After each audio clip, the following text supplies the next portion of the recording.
And welcome back. It is the Wednesday edition of First News here on the 7th of August. Just about 20 minutes in front of 8 o'clock is the CEO and founder of Opportunity Arkansas set to join us, Nick Horton. And Nick, good morning to you. How are you today? Good morning. Hey, I'm living the dream as always. How about you? Very good, very good. I'm right there with you. I'm just one lane over, so it's very good. So, Nick, before we talk about things going on in our state, any thoughts on Minnesota Governor Tim Walz being tabbed as the vice president nominee with Kamala Harris's ticket? She runs for the White House. Is this the most left-leaning ticket you've ever seen for a presidency, or what did you think when you heard that it was going to be Tim Walz?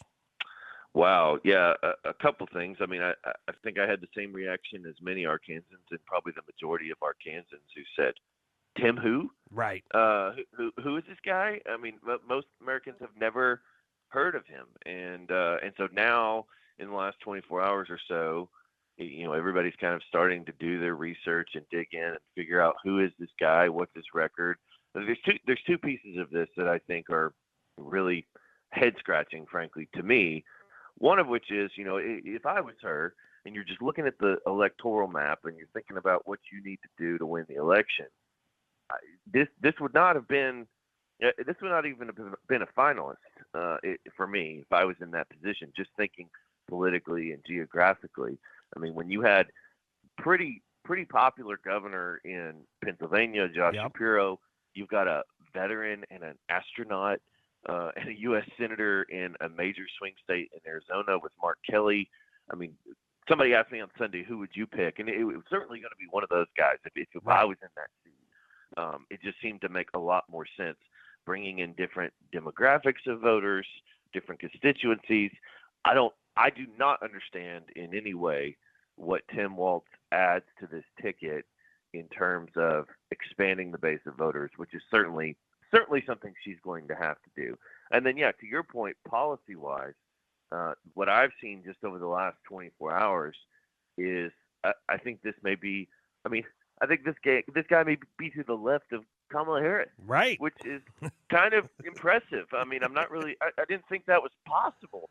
I saw a video even just this morning that's now going a little bit viral online where he literally says – at a campaign rally, I guess when he was running for governor, that his position on abortion was, quote, so extreme. I don't want to misquote him, but the context of it is that he's so pro-choice, he says, that Nancy Pelosi called him and told him to tone it down. Wow. I mean, that says it all. And he says, I stand with Planned Parenthood. That's his quote in this clip. And so I think over the next 3 months, we're going to learn more and more and more. I mean, certainly he presided over COVID lockdowns and riots, and he's signed a really radical transgender bill. I mean, I think he is one of the furthest left candidates for vice president that we've ever seen in this country, bottom line. Yeah, I think one of the craziest things that I saw, that he signed a bill that had in it that tampon machines would be put in boys' bathrooms in middle schools, and I was like, that's not true, right? That's just fake news, right? Yeah. And, nope, it's not. Unfortunately, it's not. The other thing that is really weird about this ticket to me, Nick, is that, and you're someone who, I don't know if you consider Opportunity Arkansas part of the media. I kind of do. You guys put out a lot of news, a lot of good things, Sure. But this ticket, Kamala Harris specifically, 17 days since she's been pushed into running for the presidency, been anointed the candidate for the Democrats, and not a single peep of a press conference or an interview, anything about taking actual questions about policy and what her goals are as the president of the United States. I mean, for me as a media member, I mean, that's unheard of, that you're going to run to be the president of the United States and you don't take any questions from anybody outside, that's in the media or otherwise. I mean, President Trump was on Fox and Friends this morning taking questions from the general public in Sturgis, South Dakota. I mean, and so how does that make you feel when you've got this ticket that won't answer any questions? Well, I mean, it's the Biden basement playbook. I mean, this is what Joe Biden did in 2020, right? And he just stayed in his basement and he hid from the media. And, look, I'm kind of one of those guys, like, we could all spend all day, every day complaining about the media and, it's never going to change, right. Frankly. And so my mindset has always been to call it out and to call it out for what it is and for what they're doing, and then do the job that they won't do. Yeah. But rather than, we can all sit around and complain, oh, this is unfair, this is unfair. But at the end of the day, the media is who they are. They're exactly who they've always been. They've shown us that repeatedly. The difference here, I think, what's happening now over the last 3 to 4 years even, is conservative media is really starting to make a resurgence online. Podcasts, talk radio is coming back. Twitter, Facebook, the censorship was an issue last time, but a lot of that, with Elon Musk taking over Twitter and all this, I mean, they're getting to the point where they can't hide. Right. Tim Walz can't hide. I've seen more stuff on Tim Walz in the last 24 hours.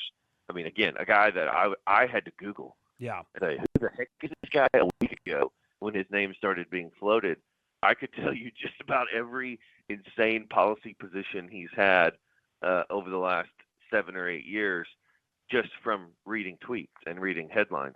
So they can't hide. Ultimately, I take some solace in that. But look, I mean, again, just down to brass tacks here, she picked a guy who most Americans have never heard of, and she's got 90 days. Again, maybe she thinks that's to her benefit. Like, here's a guy that nobody knows of, and I'll say, to his credit, I've watched several of his stump speeches, and I watched the rally that they had yesterday, big bits of it. Mm-hmm. He's good. I mean, he's talented on the stump. He's Yes. funny. He's witty. I mean, he's a good politician, for lack of a better term. But most Americans don't know who he is. And frankly, I think Kamala Harris has a little bit of her own name recognition problems, and that matters. Look, I mean, we do this every day. We're watching this and reading this and watching TV and reading news articles. I don't think that's most Americans. I mean, I know it's not. Right. It's not even most people in my general, friend circles and community.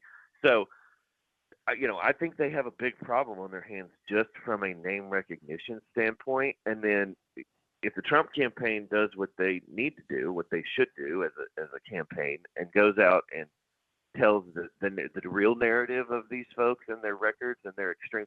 I mean, again, a guy who says he is so extreme on abortion that the most liberal Speaker of the House that we've ever had, Nancy Pelosi, tells him to tone it down.